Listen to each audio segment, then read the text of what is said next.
to include you. So without further ado, I'd like to introduce our speaker today, Subarao Kambhapati. Andrew and I saw Rao's talk at ACL, the keynote talk, and we knew we just had to invite him for a CLunch talk. We really thoroughly enjoyed it. Rao is a professor of computer science at ASU, and he studies fundamental problems in planning and decision-making, motivated in particular by the challenges of human-aware AI systems. He's a fellow of the Association for the Advancement of Artificial Intelligence, American Association for the Advancement of Science, and Association for Computing Machinery. He served as the president of the Association for the Advancement of Artificial Intelligence, AAAI, a trustee of the International Joint Conference on Artificial Intelligence, the chair of AAAS Section T, and a founding board member of Partnership on AI. Kambhapati's research, as well as his views on the progress and societal impacts of AI, have been featured in multiple national and international media outlets, and he can be followed on Twitter at Rao2Z, which I highly recommend. And so without further ado, I will turn it over to Rao. Okay, thank you, Liam and Andrew. Liam, can you hear me clearly enough? Yes, we can hear you. The mic is a bit difficult to hear a bit. If okay, you have a separate... can you hear me now clearly? Yeah, it's good. Much better. Okay. Yeah.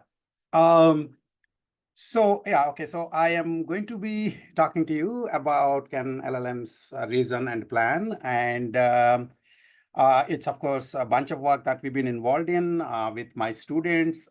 Many of who current students are actually in that picture on the left-hand side bottom. This was from Friday, so this is as new as it gets. And I should mention before I get started, first of all, thank you for showing up, despite the fact that I am not present in person. I actually don't particularly like giving talks on Zoom. We carbon-based life forms tend to enjoy it a lot more when we are talking to people or pontificating in person. But I just had too much travel, and so thank you for indulging this Zoom talk. And then I also should say as a caveat that I am not a natural language processing or a linguistics person. Actually, the number of papers that you will get if you type my name in ACL anthology is 0. I thought that if I give the keynote at ACL, it might become 1, but apparently they don't put keynotes as the ACL anthology thing, so I'm still 0. So please don't ask me questions about morphological syntax of various languages. I have 0 understanding of those. But as I'll tell you in a minute, of course, things that I'm interested in, planning and reasoning, and the things that NLP and NLU community have been interested in for a long time are kind of intersecting quite a bit, and so it's a great time to be talking to you. Okay, so of course, I could like to try and keep a lot of suspense about can LLMs reason and plan, but as those of you who know Betteridge law of headlines probably know that if title ends with a question mark, you probably can just assume that the answer is no. So I'm worried that people will get the wrong idea that somehow I'm like an LLM Luddite and kind of trying to kick this cute puppy called LLMs that we've gotten so enamored with. And I want to tell you that no, that's not the case at all. I actually think that LLMs are amazingly great as system ones. AI systems in general, AI in general has done large number of approximations to deep and narrow approximations to system 2, but we never had a broad and shallow system 1 at all. And LLMs are our first great sort of a entry into that, and so in that sense they're extremely useful. If I actually sound somewhat skeptical about certain claims about LLMs, it's not because I don't think LLMs are useful. I just think that alchemy is useless, but chemistry is useful, extremely useful. Alchemy was this crazy kind of a hope that chemistry, when prompted in a slightly different way, will suddenly become nuclear physics. That's not the problem with chemistry, it's the problem with the people who made those claims. So I And in fact, if I were to give a different title for this talk, I would have just said LLMs are system ones for humanity at large, and that ought to be really enough because, as I said, this is something that we never had before, and we currently start having it. But then, of course, people think that if you have a system one, maybe there's a system two lurking in there somewhere, and maybe they can do reasoning and planning, and so that is where we get into trouble. So in general, I think the zeitgeist in AI of late has that AI has become sort of an research natural science.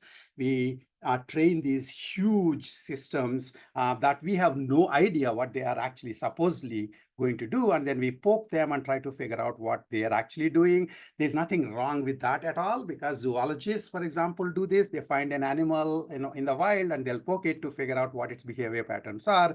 The problem is that in computer science, we haven't had a particularly good discipline for empirical rigor and empirical discipline. So we tend to, I think part of the problem is that you can't just run and publish as soon as you find some positive support for your hypothesis. You have to be a lot more critical if you want to do good empirical science. And that's the kind of thing that I want to kind of maybe talk a little more about. So as I said, I'm really interested in using LLMs in the right way, and then so which also involves sort of understanding what are the delusions that are currently there. But that's my real interest is actually using them. So anyway, I myself am an person in planning and reasoning community in AI. I've been here doing this work for like forever, I think 35 years or more. My PhD was in 1989. And so I worked in planning in different kinds of system dynamics. Underlying system dynamics can be deterministic, metric, temporal, non-deterministic, partially observable, stochastic. You can have different kinds of optimization metrics, any feasible plan, shortest plan, cheapest plan, multi-objective optimization, and also model completeness, how complete is the model with respect to which the planner is actually generating its plans, full, approximate, and shallow. So this is the kind of things that we have looked at.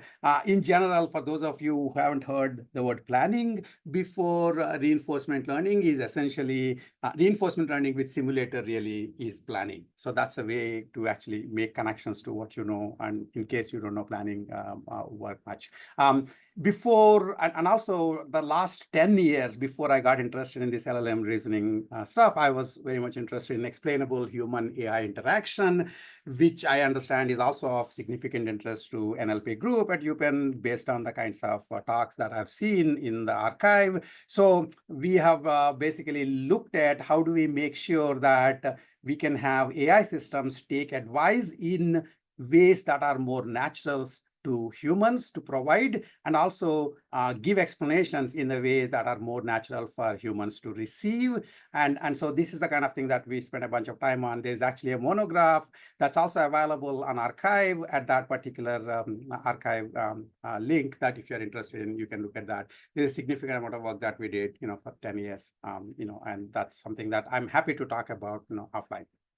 Okay, so none of this makes me somebody who understands NLP. So you might be wondering, how did Liam and co actually call this guy who doesn't understand NLP? I am here to tell you that I actually did take a natural language processing course, but it was called Natural Language Understanding.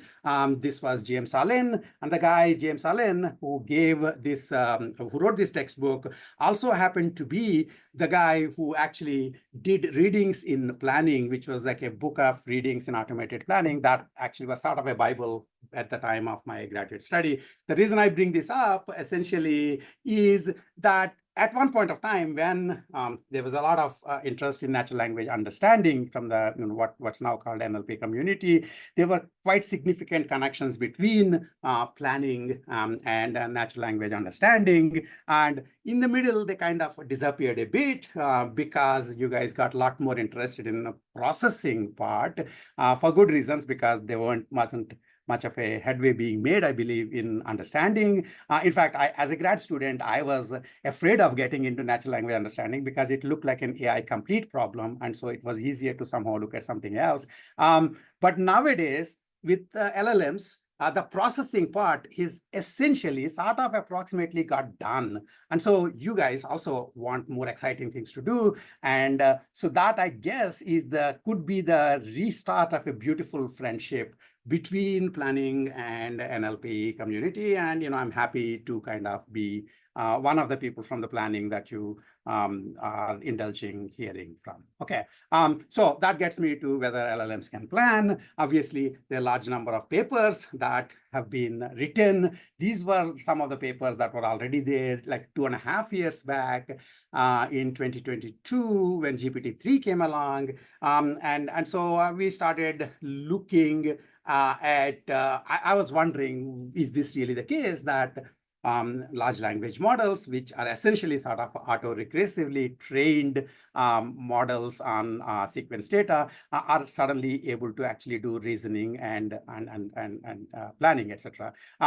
Partly because, if you think in terms of system 1, system 2 metaphors, we have system 1 as well as system 2. I always saw LLMs as a huge external system 1 for humanity at large. But while our system 1 is trained partly by evolution and partly by our system 2 being compiled in, LLMs are trained basically from the footprints of the human data that's available on the web. And so I thought of them as a huge system ones, but they could be more useful than the system 1, the small system 1 individuals have, but they may still not be able to do reasoning. And yet there are all these papers that were saying they can do reasoning. So back in like 2022, as you can see, that's June 2022, we started poking around and trying to understand whether in fact LLMs can do things that we have called planning in automated planning community, such as, in fact, stacking blocks in a certain order if you put them in one particular order,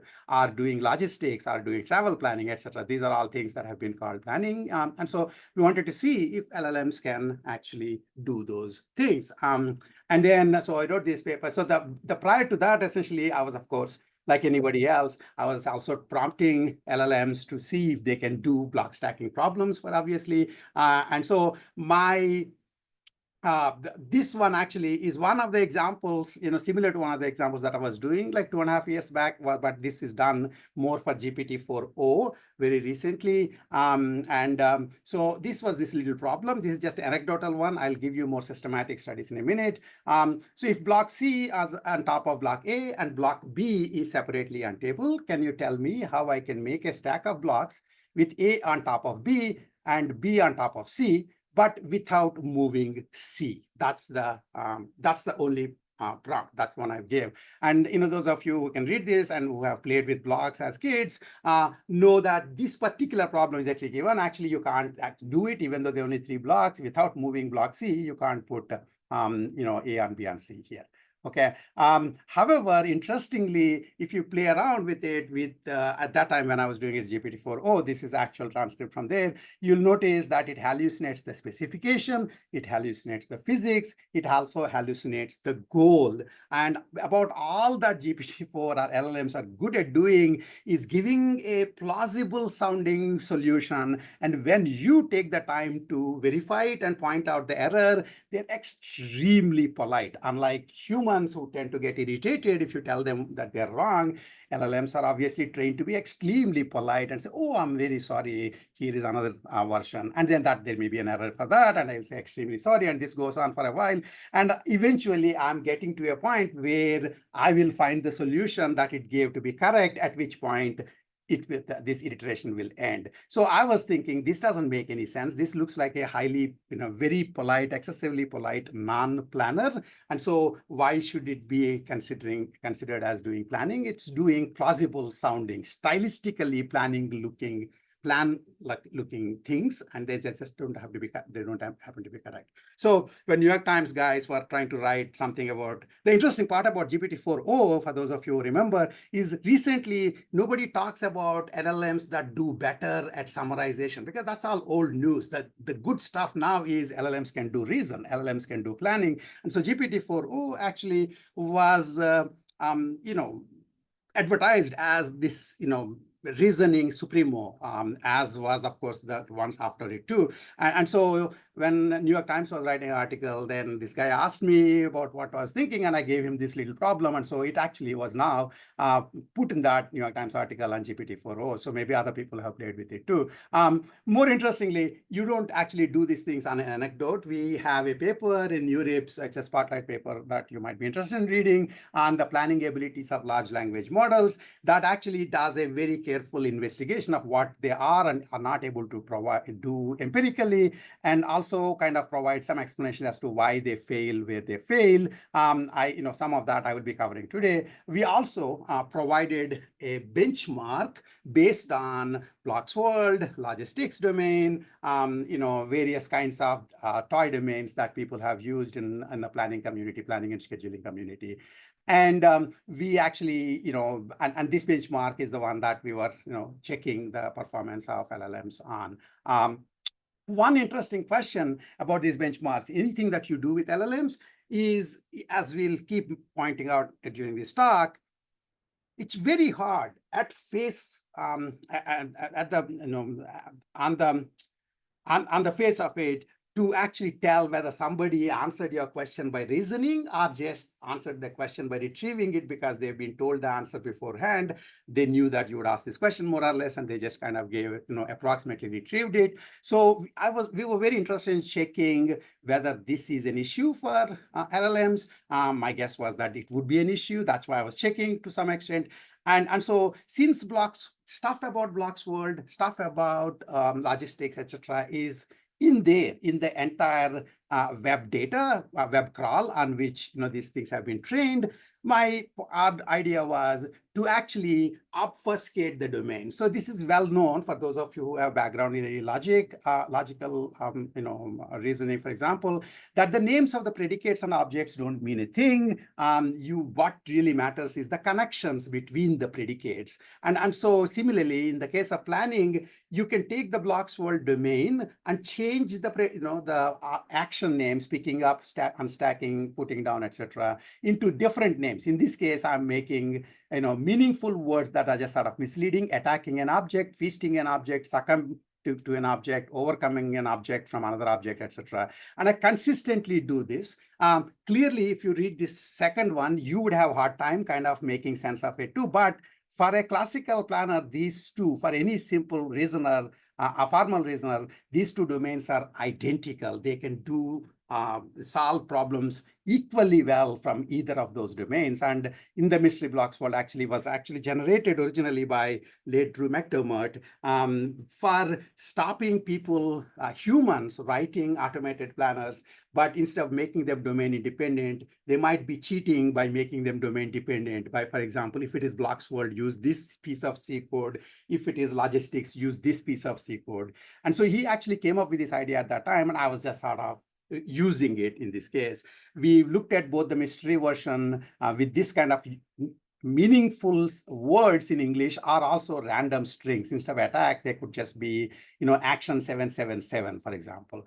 Both of them we tried. And so here is actually a summary. I'll go into a lot more detail in a minute. A summary, this is bleeding edge as it gets. This is from August 27, 2024 on how the state-of-the-art models, Claude, GPT-4, a GPT family, Llama, and Gemini, they all do in normal blocks world as well as mystery blocks world. There is a lot more, of course, about logistics, etc., but I'm just focusing here on normal blocks world. And you'll notice, first of all, that blocks world performance itself is not that great. It's nothing to write home about. It looks like a simple domain, but yet, it's like at best close to 60% in the most recent versions. And more interestingly, the mystery blocks world, it's basically below 5% most of the time. And these are all 500 randomly generated problems for the distribution of which is all described in the plan bench paper in URIPS. And so it's all open. And so we just, in fact, this guy Karthik, who you can see on the top left, who is the lead author on the URIPS paper, has made this his side gig to check how any of the new SOTA language models which have been claimed to be doing amazing reasoning and planning abilities, how they do on his benchmark. Okay. Now, I want to mention, by the way, before I go forward, that all the instances that were tried here, they're actually solvable instances. That means every instance had a plan, and we are only looking to see whether the plan that LLM generated is executable and reaches the goal state. So unlike the anecdote that I showed you, where I actually tricked it to try and solve an unsolvable problem, where in fact a real planner should be able to also check and unsolvability of the problem. Here I only gave solvable versions. So if we actually added unsolvable versions, these numbers would be much, much worse. Okay, so just keep that in mind. Okay, so that is where we are. We'll get into a lot more detail about, what sort of ideas can you use, what sort of other ideas such as chain of thought, fine tuning, etc., whether they help, etc. The hint is that no, they don't, but we'll get to that in a second. I put this up, actually, I tweeted this yesterday because this is a new slide because the one for ACL didn't have Llama 3.1 results. They got done after ACL keynote. And so Jan, who shares my skepticism about the reasoning abilities and reasoning planning abilities of autoregressive models, apparently was tickled that Llama 3.1, which is an open source model, does just as okay as the rest of the models in the normal blocks world, even though all of them actually die in the mystery domain. Okay, so that's where we are. And if you're thinking, well, maybe this one guy came up with some random kind of planning domain, who knows what this ICAPS community and these blocks world planning and logistics planning domains are, maybe other kinds of planning LLMs can do. Here is a travel planning benchmark that actually was published in ICML this year, but was actually from NLP community. I think the bunch of people, including Yusu, were involved in this. Yusu from Ohio State, and these guys came up with it last year. So we've been talking about how planning is actually impossible for LLMs to do for 2.5 years, and things are already slowly percolating into the community right now. So this February 2024 benchmark, what they show is that GPT-4 Turbo could only solve 0.6%, 0.6% out of 1,000 queries. So 0.6% is even worse than the kind of numbers I was showing for blocks world. So if anything, actually, I'm more optimistic. My results look more optimistic than the other ones. Okay, so that's one of the things that's from an outside community. And more recently, this has now become an obvious thing so there's this another piece of work that folks in Google DeepMind did. They call it natural plan. I don't know why it is natural. It basically is just a bunch of scheduling problems, a much simpler scheduling problems even. And they too have shown essentially that the performance of these kinds of LLMs, is pretty darn bad. If you are impressed with the numbers on the leftmost side, that is like meeting with one person. As you increase the number of meetings, your performance falls down. So in general, you want planners that should be able to scale with respect to the number of tasks to be done, number of cities to be seen, etc. And that's exactly where LLMs die. I'm showing this out to you both because I want to show you that other people are coming to the same conclusion slowly, and secondly, that we actually have a way to improve all of this with LLMs in what I would call LLM modular approach. Now, before I go into LLM modular approach, I want to kind of say a little bit of a background, my views specifically on why people actually get confused about reasoning. I don't know whether any of you are confused. I obviously don't know you, but in general, the way I think about it is large language models and generative AI in general capture the distribution of the data they are trained on. Distribution. Style is a distributional property. And so LLMs are actually able to learn the style quite well. In fact, all of you know that LLMs have been called the vibe machines. Correctness and factuality is is an instance level property, and LLMs cannot guarantee it. Correctness and style may be sometimes correlated, but they are not actually one and the same. They can be quite orthogonal depending on the domains. Civilizationally, we always thought style is harder than content. We always thought, oh, anybody can write the stories Shakespeare wrote. It's putting it in that beautiful language in Shakespearean iambic pentameter. That's what makes the bard great, whereas we are just bozos. But now that changes with LLMs because they are actually style masters. Anybody can write any nonsensical, any non-factual, any trite information in iambic pentameter or way too flowery English, as you probably can read from the emails that you're getting these days. And making sure that what is said is correct is actually a very different issue because they are probably using ChatGPT, and ChatGPT is actually good at style, but not the content. So LLMs and generative AI in general turn our intuitions about what is hard, style versus content, on their head. And that sort of leads to a lot of confusion. Actually, there's a nice example of this funny incident where last year, where New York Times had this article that people were buying huge numbers of these cheaper travel books compared to Rick Steves' travel book, because these were essentially like maybe $5-10 cheaper, and they were basically they're buying it and they're going all the way to Europe and finding that they're basically useless because they have nice pictures, they have what looks like travel advice, but the logistics are all wrong. So you will go to the Uffizi Museum only to find that on a certain days it's actually closed, and on the day you went there it is going to be closed, etc. And those things matter. And so apparently very quickly, within a month or so, they started returning all these books. These are the ChatGPT written travel books.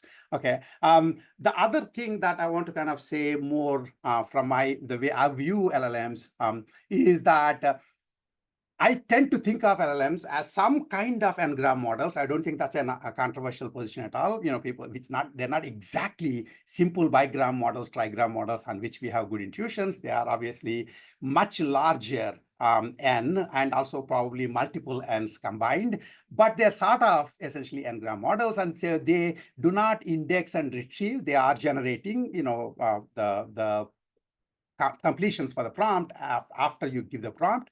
So all they ever do, in my view, is going to be hallucinate completions to the prompt, such that the completion is in the same distribution as the text they have been trained on.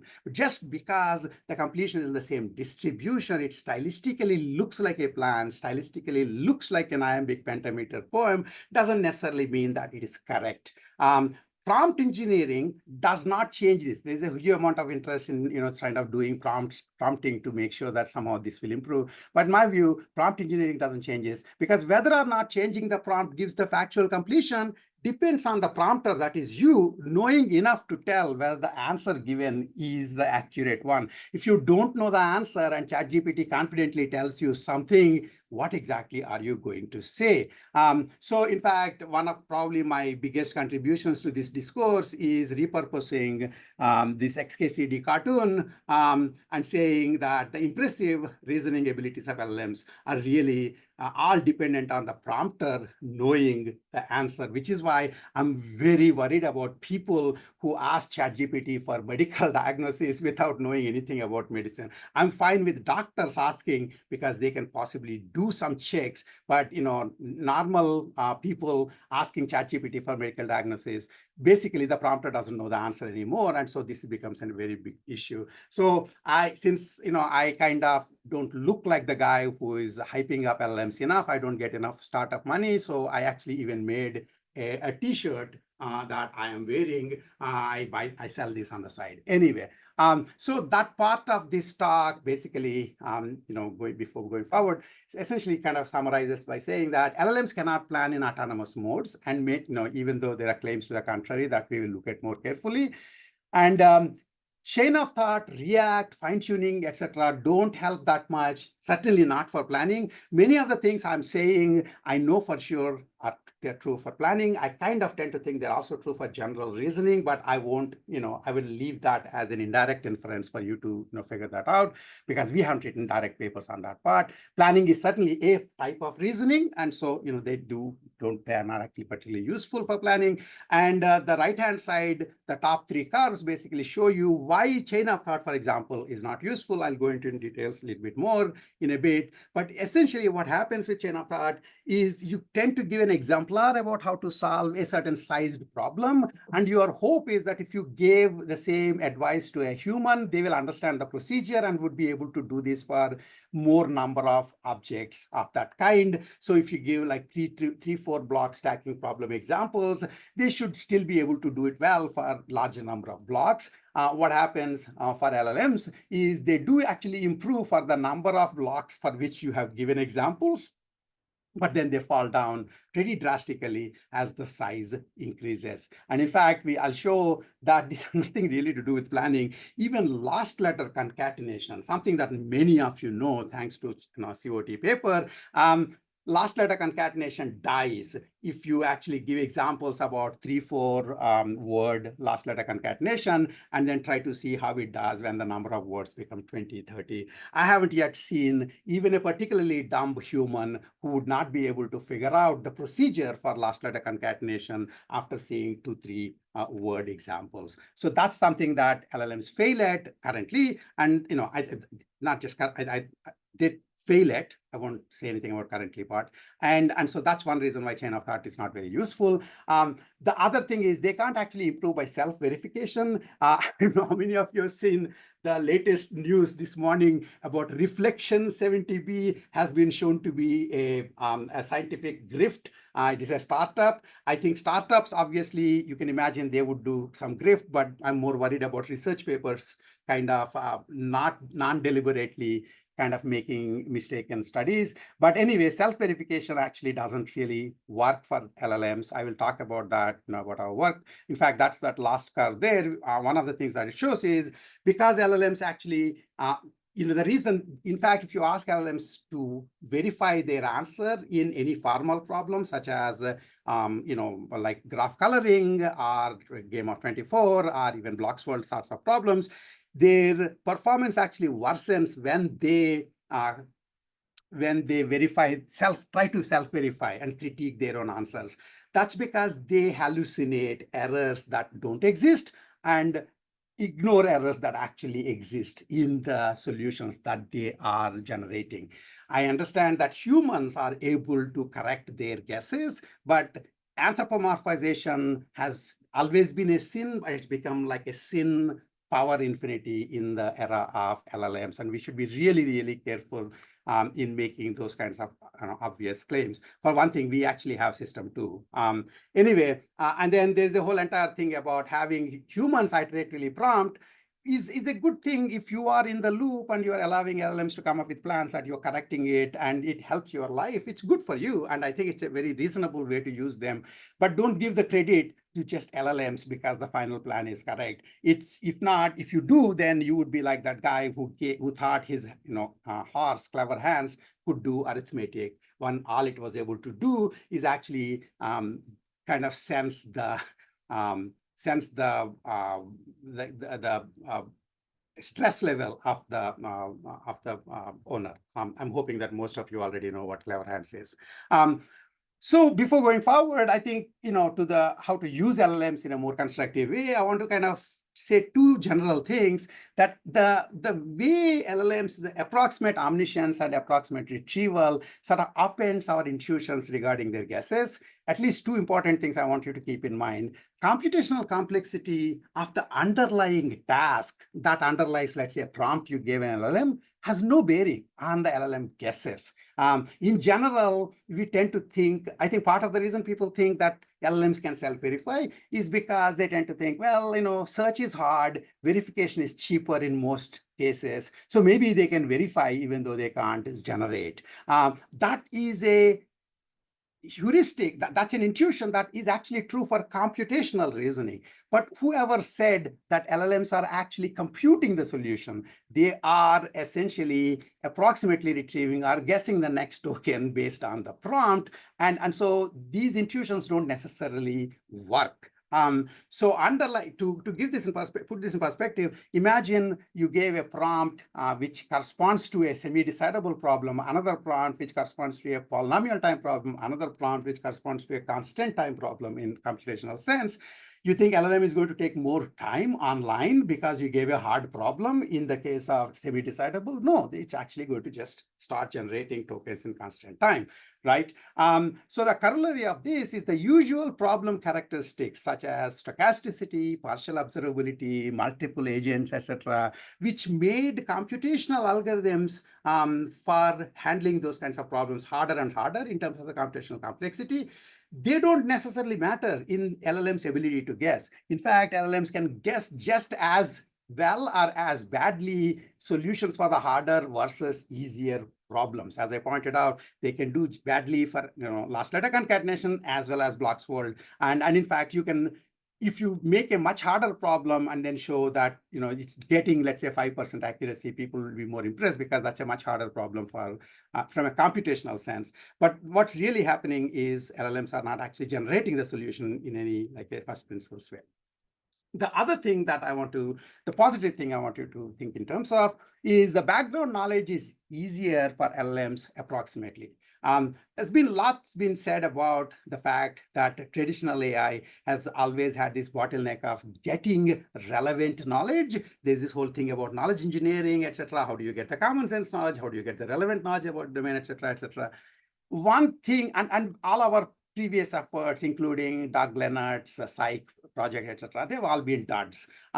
But one good thing about LLMs is having been trained on the web scale collective knowledge of humanity, they're pretty much better than anything else we did. They're not foolproof, but they're much better than anything else that we did before. They're pretty good with no guarantees and some brittleness at common sense, at domain knowledge, at maybe sometimes even theory of mind, and certainly about analogies. In fact, there's nothing else that comes close to LLMs other than ourselves in terms of actually generating analogies. And of course, in addition to this, they have this pretty darn amazing linguistic abilities such as summarization, elaboration, format change, etc. And remember, summarization actually is semantic task, and the reason we like the summarization is it looks like a reasonable summarization. There have been studies that people in NLP community have done showing that LLM summarizations can actually be quite faulty. Okay, but summarization, and certainly format change is something that LLMs are extremely good at. My way of checking that I'm talking to a human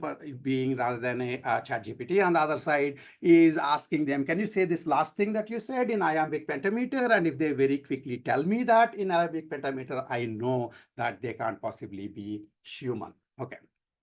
Now, that gets me to, can LLMs help in planning at all? So there is actually a ICML Spotlight position paper that we presented this summer, which basically whose title is LLMs can't plan, but can help planning in LLM modulo frameworks. And what a LLM modulo framework, as you can see from the picture on the side, is that here LLM is essentially being used as a universal guesser of plans, of problem specification completions, of even domain models, and then with partial human help in some of the aspects, but not in others. And then there is a bank of verifiers that will check, external verifiers that are checking whether LLM solutions are correct, and then sending back feedback back through back prompting. That allows LLM to come up with another solution. And then basically this back prompting architecture seems to help quite significantly, as I'll show you. Before I go into that part, I should basically realize that obviously we are not going to throw amazing system one that we have come up with, such as LLMs, out the window just because they can't do system two, because we all need idea generators. And in fact, we basically, this particular cartoon shows that how Einstein figured out equal to mc squared because he was stuck, and then this janitorial lady came, cleaned up the desk and said, now it's all squared away. And then he realized that it must be MC square, not MC cube. But more interestingly, you know that when ask people, when did you get a certain idea? It's almost never that I was working on this problem after this problem after this problem, and then the idea came. It's always when you the least expect it, and the ideas come from any kinds of places. The thing that civilization depended on is making sure that the good ideas that you get, you actually verify that they're actually holding. So from the perspective of like proofs and so on. So traditionally, AI systems were good at capturing the deep and narrow system to behavior. That is, if you give a particular proof, they can check if the proof is correct. But on the other hand, they wouldn't necessarily come up with the idea as well. And so there is a nice marriage between LLM sort of systems and traditional AI systems in general, which I would use as verifiers. Okay. One other thing that I want to mention here is the old AI, the good old-fashioned AI has been frowned upon because essentially it involved people going to subject matter experts and then asking them questions, writing them in some sort of a formal representation and giving them it to their reasoner, computational reasoner.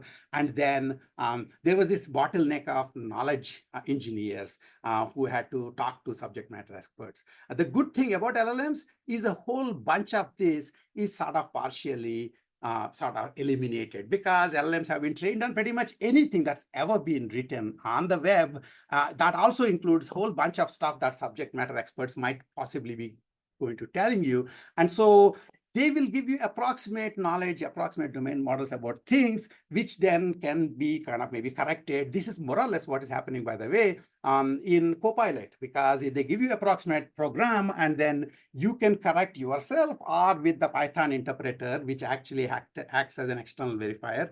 I am hoping you realize that Python interpreters are not written by LLMs, but by people, and they're formal interpreters for anything that satisfies Python syntax, and they can tell you what the output would be for certain input, and then you can use unit testing, etc., to check that the guess that LLM came up with is probably correct. So that's sort of a great use of LLMs. So while LLMs cannot plan, they can actually help planning in these LLM modulo frameworks. They can help in guessing plans, guessing domain models, help in elaborating the problem specification, translating the formats in particular. And so that's how the architecture itself looks. The couple of things I want to mention here is basically, as I said, it's like a generate test architecture where the large language model is basically being used for generating candidates, and then it's being tested with external verifiers. There's a lot more, information on this with, in the position paper, in the architecture, but I want to point out that the bare bones version, this particular kind of LLM modulo framework would just have large language model only guessing the next plan, let's say for the blocks world, and there is a critique which just takes a blocks world plan and checks if it's correct, because it's a simulator for the blocks world or it is a PDL model for the blocks world. PDL, by the way, is the planning domain definition language, and VAL is an interpreter for planning domain definition language, just as Python interpreter is an interpreter for Python programs. And so it turns out that if we do this for blocks world, within just 15 back prompting iterations, the blocks world performance, even for GPT 3.5, which used to be at below 30%, about 25%, jumps up to 82%. So because essentially the soundness of a generate test procedure depends on the tester. The completeness depends on the density of completeness and efficiency depends on the generator, and in particular efficiency depends on the density of good solutions, good candidates that LLMs, that the generator can generate. And LLMs are actually not bad in that aspect in terms of coming up with reasonable candidates. They just cannot guarantee that they will be correct. Okay, so I mentioned travel planning benchmark from the NLP community. We actually applied the same LLM modulo ideas to that. And there's a paper, there's an archive paper there with the students, Atharva and Mudit. And that basically shows that basically given the same knowledge that the LLM is being given, just by separating them into an external verifier, which checks the the guesses that LLM is making, you can improve performance quite significantly with just 25 or so iterations. And in fact, if you increase the number of iterations, you can significantly improve the performance. Remember, I showed the natural plant domain from Google, natural plant domains from Google thing. Same situation there too. For meeting planning, just with about 25 back prompt iterations, you can improve quite significantly the correctness. And more interestingly, the way this particular bar graph is shown, it's showing the number of people with whom you have to meet. And you will notice that as the number of people increases, the normal autonomous mode becomes worse and worse and worse. And so in fact, the improvements that you get through the back prompting thing are actually better and better. More important that you want to remember, Thank you. if in fact LLM modulo gives a solution, it is correct. If it doesn't give a solution, that means the number of, format you probably had to do more iterations. So we actually, this is only at the 25 back prompt iterations. And we basically are showing that you can get up to 0.519 accuracy on GPT-4o, quite significant accuracy just with 25 back prompt iterations. So there was as I said, there was a ICML spotlight poster on this stuff. In general, I tend to think that this kind of is a way of unifying all sane uses of LLMs in reasoning problems. If you think of something like alpha geometry, alpha proof, fun search, they can all be thought of as essentially instances of this sort of LLM modular framework, which they do have external sound verifiers. And all they're doing is trying to improve the density of better guesses that LLMs can come up with enormous resources fine-tuning the LLMs. That's what those systems do. And if you look at program synthesis community, there again are basically, if you're talking about just generating programs that will work without humans being in the loop, that work always assumes that there is some sort of unit testing. So you have a bunch of pieces of code for which you know the expected inputs, for which you know expect output. You can check using your Python interpreter whether the LLM generator code actually will produce those outputs for these tests. If it doesn't, you know for sure it's a buggy code. If it does, it can still be buggy. You haven't yet found the bug because the unit test didn't capture it. So this is a sane way to use this. Actually, those of you who might have heard of an ARC challenge by the François Chollet, one of the approaches for this that somebody, I think Ryan Greenblatt did, looks sort of like the second approach where he generates many ideas, re-ranks them, but basically eventually checks correctness with respect to this, with respect to the unit tests. Okay.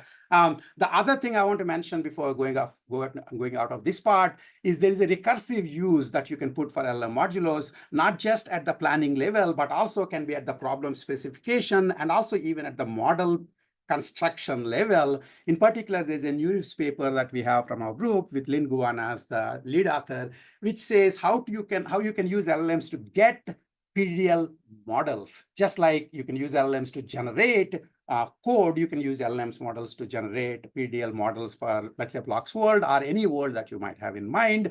You ask them what are the actions, what are the preconditions, what are the effects. You can do some syntactic checks, and you can have a human, if you want to ensure correctness, you can have a human in the loop checking after all the syntactic checks, etc. Okay, checking whether the domain model makes sense. This is more or less how domains are written currently anyway, except that now this reduces the amount of time a human has to spend in generating the domain. So there's more details on that in that NeurIPS paper. So to summarize this part, LLM modulo framework is a sort of a generate test framework where I am assuming that LLMs are great at generating guesses about pretty much anything at the level of plans, at the level of problem specification expansions, at the level of domain models. And then I can use them for all those possibilities, but without assuming that anything they're saying is correct. So there are two ways of making sure that the correctness is taken care of. One, at the planning level, we have critiques, binary critiques. I'll talk about the different kinds of critiques in a minute. But the other, and in terms of the source domain models, you will have a partial human information human input. And similarly, one other thing that hopefully we'll get to when as I go forward, actually LLMs are not good at doing correctness verification, but they're good at doing style verification. In fact, there is no style verifier other than LLMs, I would argue, for most style-oriented properties. And so, in fact, LLMs actually can play the role of style critics. So if you look at the bank of critics, you see on the right-hand side, you have binary critics, you can have constructive critics, which say not only what is wrong with the current plan, but maybe suggest some pieces that can be added into the plan. And they might be actually doing partial relaxed planning to come up with these additional pieces of plan fragments that can be added. And then finally, there can be style critiques, and LLMs actually can directly play the style critique role. And then in terms of human intervention, it is minimized in the right way. In my view, we only have humans involved once per domain and once per problem, and they are not at all required to be in the inner loop of the back prompting search. Humans being in the inner loop of a combinatorial search process is really a failure of AI as a discipline, as far as I'm concerned, because life is too precious for you to be part of a inner loop of a search. And as I said, these are connected to the compound system sort of movement that's going on, as well as fun search and alpha geometry. One other thing I want to mention here is LLM modulo actually just shoehorning LLMs, from a planning perspective. For those of you who might be saying, well, you've said LLMs don't do planning, but you then put LLM somehow in this elaborate architecture anyway. Are you just trying to get LLM papers, or are you actually also extending planning, the ability to do planning in more expressive scenarios and with less constrained input? My answer is it's the later. In fact, I would argue that the AI systems typically tended to say that we will guarantee our answers as long as you guarantee that your input conforms to our input constraints. And so if we have expressiveness constraints, you should make sure if we can deal with Horn logic, you should never ask us anything other than Horn logic programs. Whereas you want to have the ability to take pretty much any kind of a problem that humans are specifying, part partial, part formal, part informal, and be able to do the best you can in terms of actually solving that problem. And I think LLM modulo actually allows that ability, and this is what I argue in that question paper. In particular, actually, there's an old paper. I wonder if, in fact, anybody is old enough to even remember these names, but John Doyle and Ramesh Patil wrote this paper on two theses of knowledge representation, language restrictions, taxonomic classification, and the utility of representation services. And they were arguing that the old knowledge representation community, maybe even now, was too much into saying, we will decide what our input restrictions are, and if you follow them, then we will give you guarantees. And that can be a bad way to keep customers, because customers should be allowed to say what they want, and then you do the best you can in terms of providing guarantees in terms of your reasoning. So that's that. Okay. That is actually like the first big part of the talk. And my agenda right now is actually to go, as I say in that slide, drill down into the LLM planning limitations, in particular into whether K-short prompting, fine-tuning, chain of thought, self-verification work, and also giving some intuitions about why smart people, think LLMs can plan, despite what I'm saying here in this talk. And in that, generally, the idea is it's not necessary that people are just trying to, this startup guy, who knows? I mean, they're obviously probably cheating the system, but most people are actually trying to write papers that they think are right, and they might actually may have some ignorance too. Part of it is because the connection to reasoning and LLM has sort of become thin enough over the time of statistical natural language processing that some of this stuff has to be brought back into our thinking to actually make sense of it. So I want to explain, at least from my perspective, why people think LLMs can plan when they can't. And then I might say, if I have time, a little more about LLM modulo, and I'll end. But before I go forward, should I take any questions now before I go into this second part?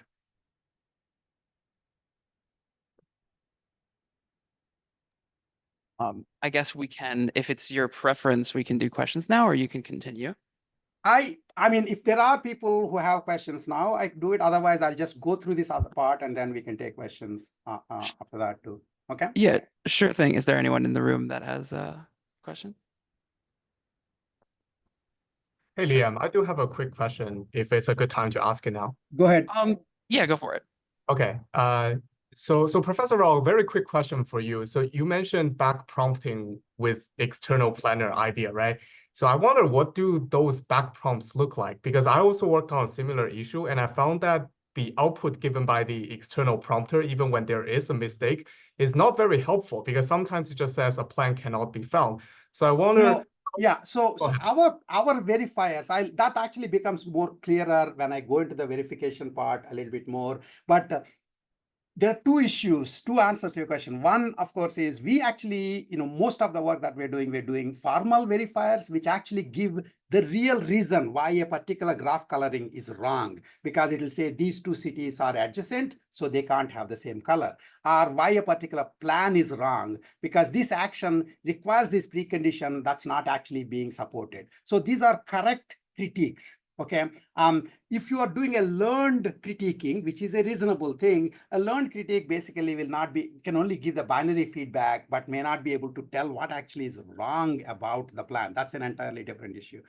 A second order thing you probably haven't asked, but you should be thinking about is, even if I were to give the correct things that are wrong, the correct criticism to the LLM, there's no guarantee that actually LLM is going to listen to anything. First of all, I want to say that this whole thing about infinite context windows is a mirage, because LLMs can both look at quote unquote infinite context windows and also do badly on 5-word prompt.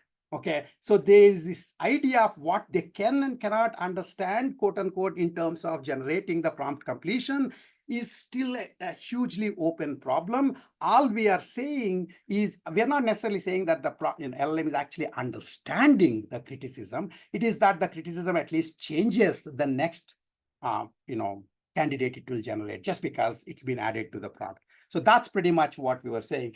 Honestly, one of the things that is written in that paper is, for smaller problems, actually, you will see that if you make LLM generate, let's say for the 24 puzzle, if you make it generate like 150 potential solutions, repeatedly saying one more, and then check if any one of those 150 solutions is correct, you will get pretty darn good performance already. Okay, and the correctness is being checked by the external verifier. This is the thing about generate test. When you actually, the tester can be, as long as the tester is sound, generator can do anything. Efficiency and completeness depend on how good the generator is. Okay. Thank you. That's very helpful. Thank you. Okay. Oh, hi. I have another question. Go ahead. So yeah, so you present that like you use the LLM modulo framework. So basically, like I have a question about the running time during the inference. So in addition to the accuracy or any performance metrics, we want the model to run generate the tokens or the answer in very fast time manner. But like as you do, I understand that like with the critics, it will help the model generate the better answer. However, it may take longer to do so. So yeah, so again, one more of those things that become more clearer as the second part is completed, but let me give you this answer that, so your worry is you are just basically not improving the generator part. All I'm saying, actually, it turns out that you could improve the generator part. If you look at this picture, the fine-tuning LLM is part of number 7. So you can actually fine-tune LLM with the correct solutions that are coming out from the LLM modulo, for example, so that its later generations are more closer to being correct. In general, actually, Marvin Minsky has famously said, all of intelligence is pushing the test part of generate test into the generate part. And you could do that partly by fine-tuning for LLMs. All I am saying is, even after fine-tuning, you cannot be guaranteeing that what LLM gave is the correct solution. It is just that the number of iterations are likely to reduce, which is reasonable, and which is the reason why, for example, alpha, proof, etc., wind up doing this fine-tuning. thank you. So during inference, do you have to like get the answer go through the critics model again? What? So basically, during training, fine tuning, you get the answer from the large language model to go to critic, and then it come back to the Yes, model. the general default is that the guesses that LLM gives are always going through critiques. And when the critiques, especially the correctness critiques, agree, as you can see in that picture, then it is a valid solution. At that point, you can decide to keep all the valid solutions in some place and every once in a while fine-tune the LLM so that the next time around the generator is better. But currently, most of the results we are showing, we are not even changing the generator. We are just basically showing you can improve the accuracy with soundness guarantees quite significantly just by doing this back prompting with somebody who knows correctness from a wrong solution. All right, thank you so much. Okay. All right. So, quick note that we have, I think, 25 minutes left, and Yeah. maybe to leave some time for questions, just to Okay. make sure that We'll see. yeah. Yeah, it looked like 1.5 hours is a long amount of time, but yeah, okay. I'm an old professor, I think, so professors know what happens if you give time.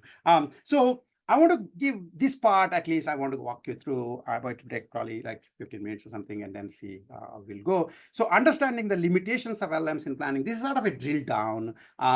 So first, I want to understand, for those of you, this is actually a couple of dense slides, but I want you to understand what makes planning problems interesting, planning, scheduling, and reinforcement learning. Planning is essentially given a set of objectives, coming up with a course of actions. The standard planning and RL assume that the possible actions agent can take are given beforehand. RL is different from planning in the sense planning assumes that both the action and its model are given. RL assumes that the only action names are given. It learns the models. There is this version that I call MacGyver planning that people tend to think of without giving it a name, which is giving a problem without actually saying what are the actions that are feasible, that are even allowed, and then expecting that essentially the agent to come up with jerry rig actions that will have the desired solution. Those of you who have seen MacGyver, the show, or any of you from India who have heard the word jugaad, basically this is like making up actions that will have desirable effects on demand. That's a much harder problem actually, but we tend to be impressed with that. And so those are like two versions of planning that you can consider. Most of the work in planning is done in the standard planning framework. Scheduling is just a subset of planning. Since I differentiate between planning and scheduling, and I don't know how many of you know the distinction. In the case of scheduling, given a set of tasks and jobs, and a choice of actions for accomplishing these tasks, we are assigning resources to these actions, resources to the jobs, such that there are no undesired interactions. So allocation problems, for example, job shop scheduling problems, they all have this property. Scheduling to planning, there's almost like a nice spectrum, but it's worthwhile still remembering that there are scheduling problems, there are planning problems. As I mentioned, in fact, that whole Google natural planning benchmark is really all scheduling problems. And what is interesting, as hopefully will become clearer as we go forward, is LLMs are actually better at what might be seen as MacGyver planning, because there is no other solution for MacGyver planning from in any other parts of the AI community. But they're actually very, very bad for anything involving interactions. And so they actually suck at scheduling, which is sort of, even though scheduling is actually a computationally easier problem, LLMs do much worse for scheduling. And then reinforcement learning, as I said, learns the models of the actions. The other couple of words that I want you to think of, I'm sure you've thought of before, is an environment is ergodic if an agent can reach any state in the environment from any other state. And the ergodicity is important because if in fact you have a highly ergodic world, you don't have to plan. You can just blunder through life because you will never die. And if the costs are not an issue, then essentially you can always do some action and see if it works and do some other action, et cetera, et cetera.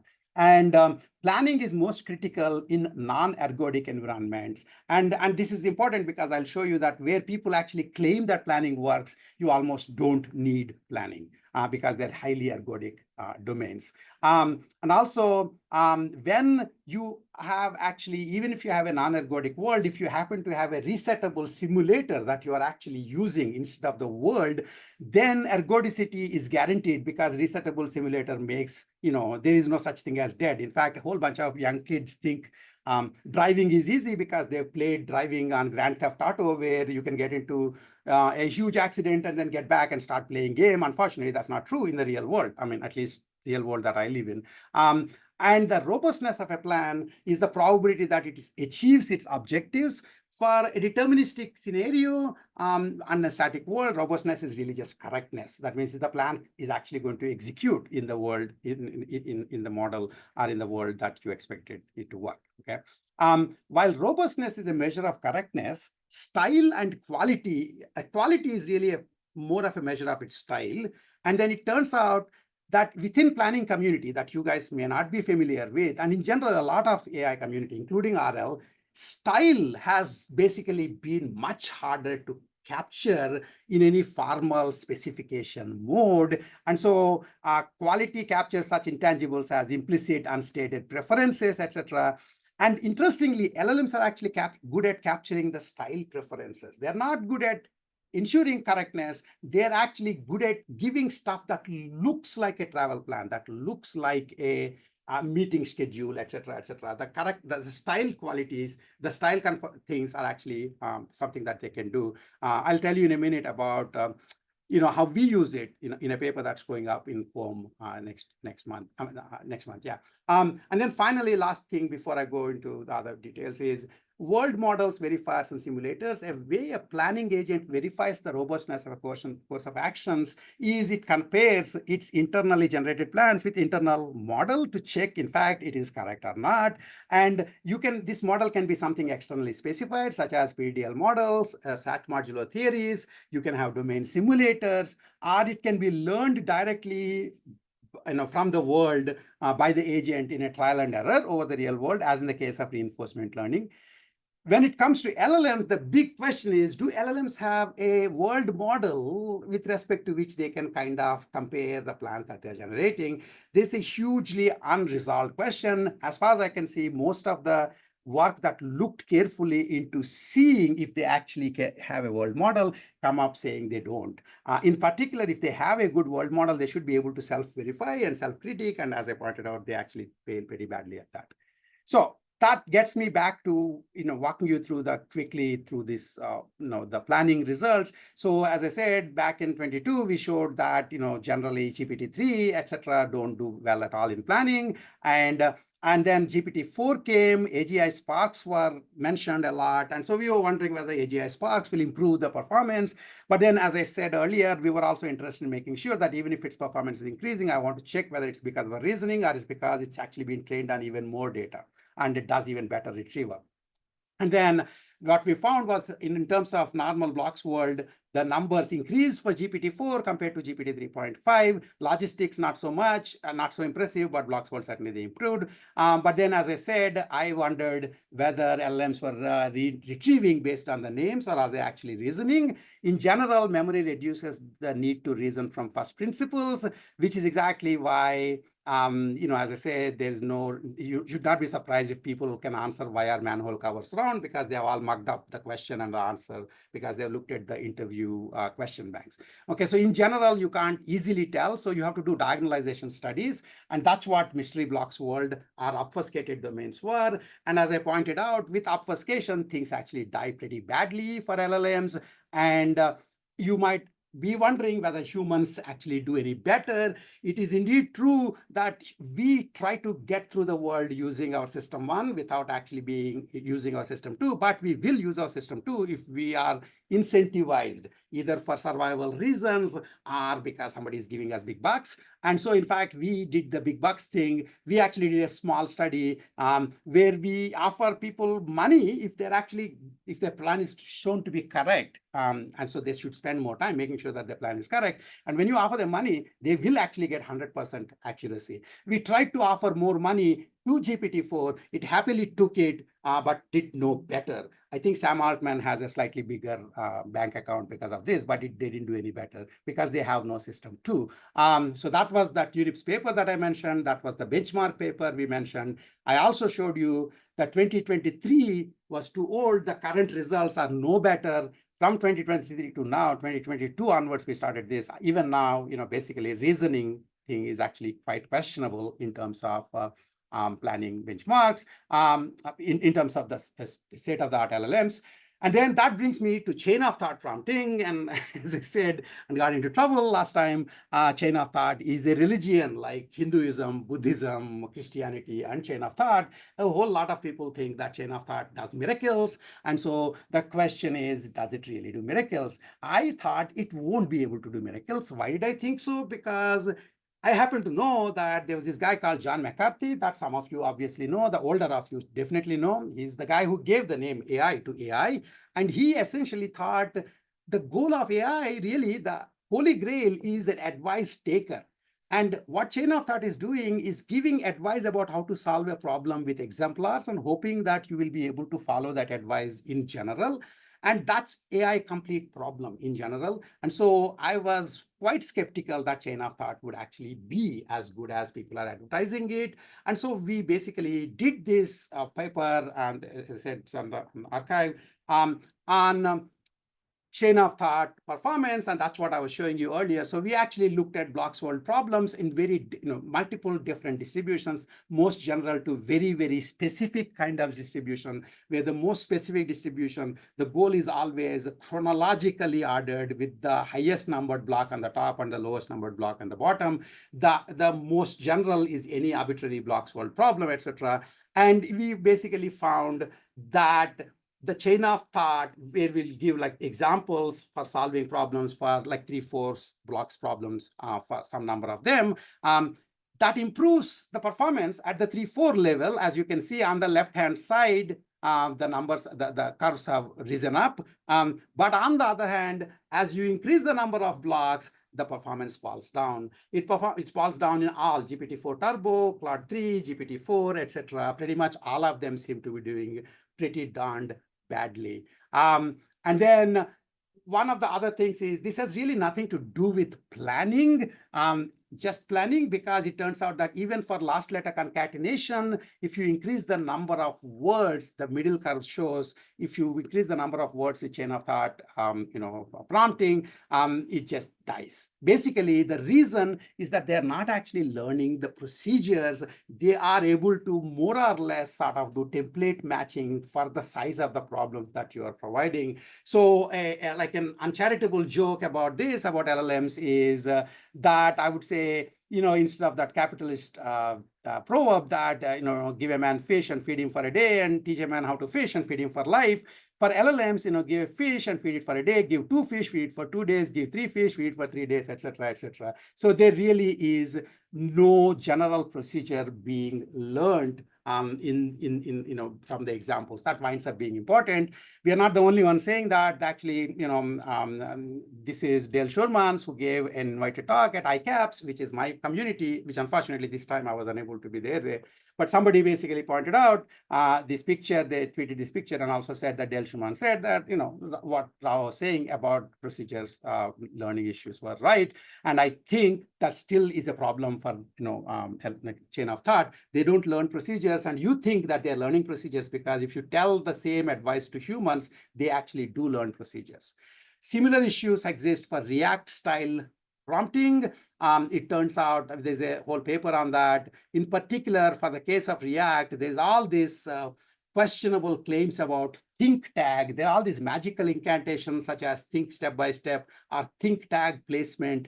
And we basically showed that the think tag placement doesn't seem to make any difference. You can put all of them in the beginning. And furthermore, all that matters is that the example that you gave being extremely similar to the problem that you are actually going to solve. So there is, again, no generalization that's going on.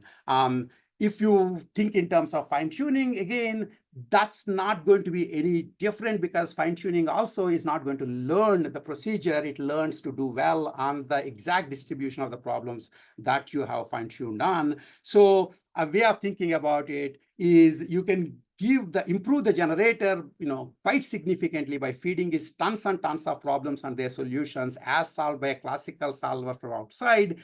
That might improve the performance, perceived performance of LLM as judged by an external verifier. But that's a very inefficient way. There's no actual argument that this actually amortization, by amortization argument, this is a good idea, because the amount of time you spent and the amount of time that you're saving may be very incompatible. In the case of GPT proof, in the case of alpha proof, the first time anybody does something, you don't care about the cost. The first time we went to moon, we didn't care about the cost. Now we care. That's why SpaceX goes to moon, SpaceX goes to space, not NASA. So this is a good question as to how useful fine-tuning would be for these kinds of problems.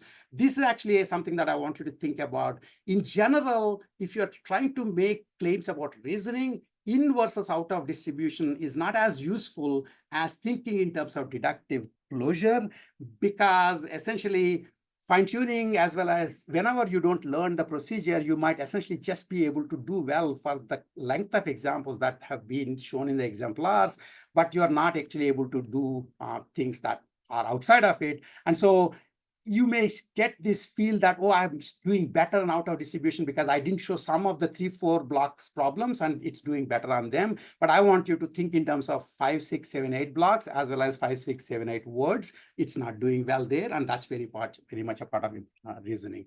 I would skip over this fine-tuning the derivational trace, another doesn't work idea, but I would skip over it. I want to talk a little about self-critiquing. As I mentioned, we looked at Game of 24, graph coloring and planning, and the LLM system, LLM actually critiques its own results, whereas LLM plus external verifier, a sound verifier, critiques what LLM says. And for all of these problems, actually, there exist formal notions of correctness, so that actually makes it easy to compare apples to apples. And then, as I pointed out, if you go through the paper, actually, when LLMs critique their own solutions, their performance not only may not improve, it actually worsens in many cases. It's because actually they hallucinate issues with the solutions that don't actually exist. So they wind up, you might sometimes go over the correct solution or still give a solution that's incorrect, thinking it is correct. Either which way, the performance actually worsens.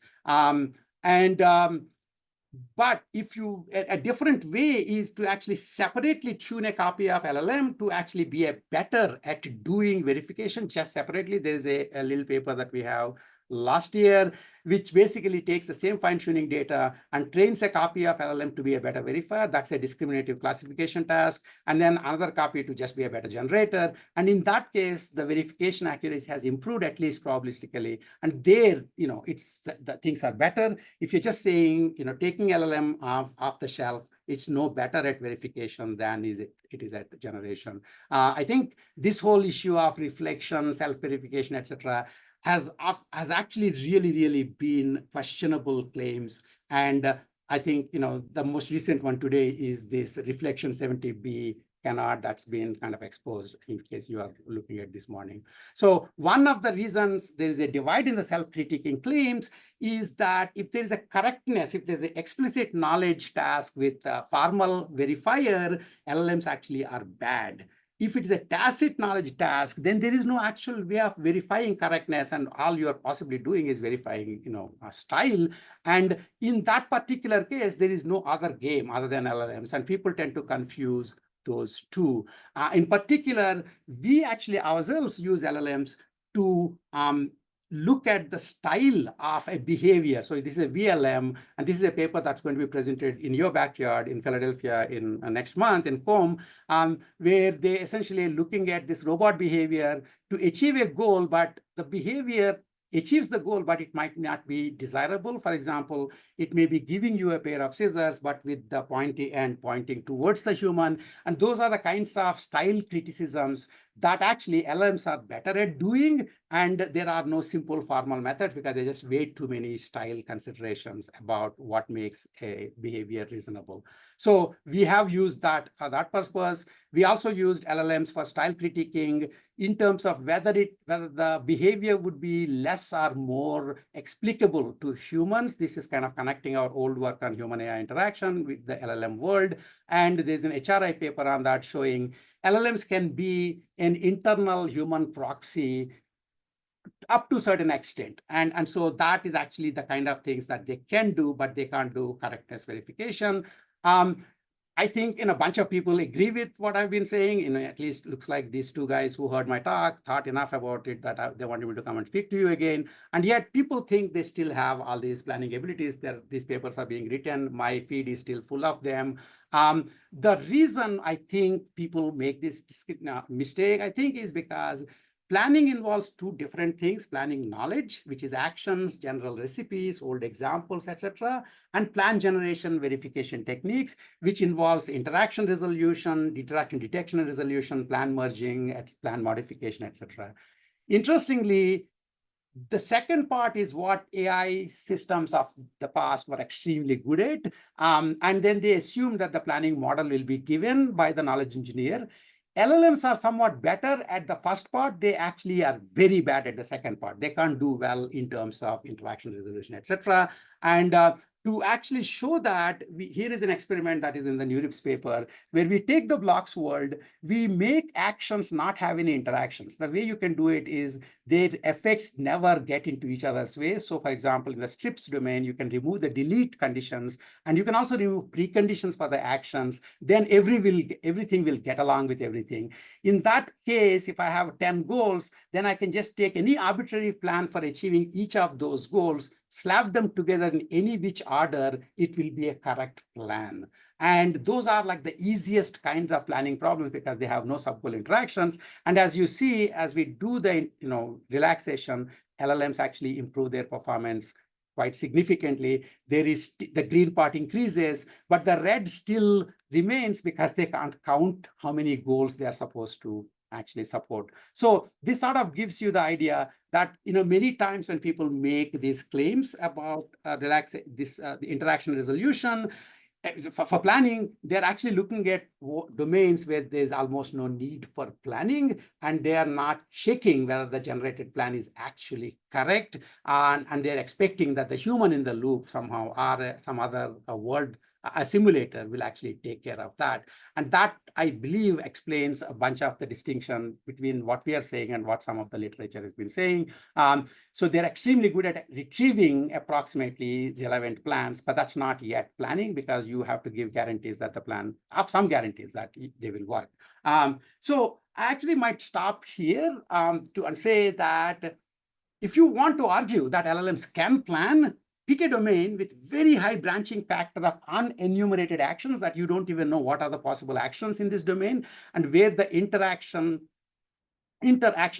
are very low, in which case there is nothing else that you can compare to. So what LLMs does looks like very impressive. If on the other hand, you want to argue that LLMs can't plan, pick a domain with few enumerated actions, the standard planning domain, standard RL domains, but the action interactions are non-trivial. And as I said, in those cases, they do pretty badly. Top K plans doesn't make any sense to me. Some people say that it's in the top K, but it does improves just the generator. I actually have the top K solutions for all true false questions in the top 2, but that doesn't help. I have to give the guarantee as to what the answer is.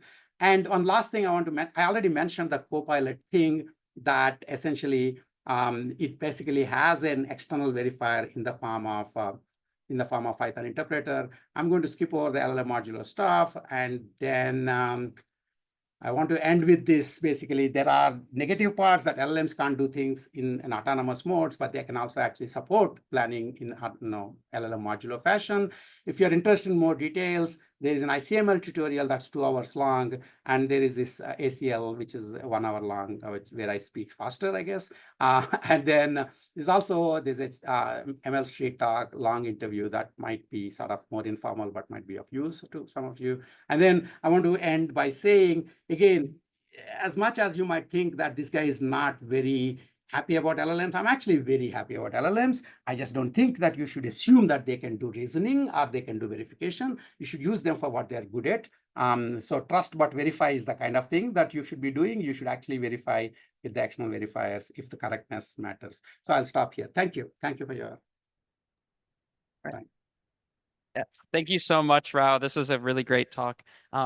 Unfortunately, we are pretty much at the end of our time in the room. We have 3 minutes. So maybe I can take one question if there is anyone, but if there's not, then we can also head out. as well. Of course, feel free to reach out to Rao via email. Also, the people with one-on-ones, also, if you got my email, you should schedule one-on-one directly with Rao. I think, Liam, you sent me a mail saying somebody signed up. If they want, I am available today. So that way you don't need to do it separately. But if that's gone already, then that's fine too. Okay, yeah, we can coordinate afterwards. But yeah, Okay. once again, thanks so much for this talk. And yeah, I'll see the rest of you guys next week for the mini CLunch seminar. Well, thank you so much. Thank you.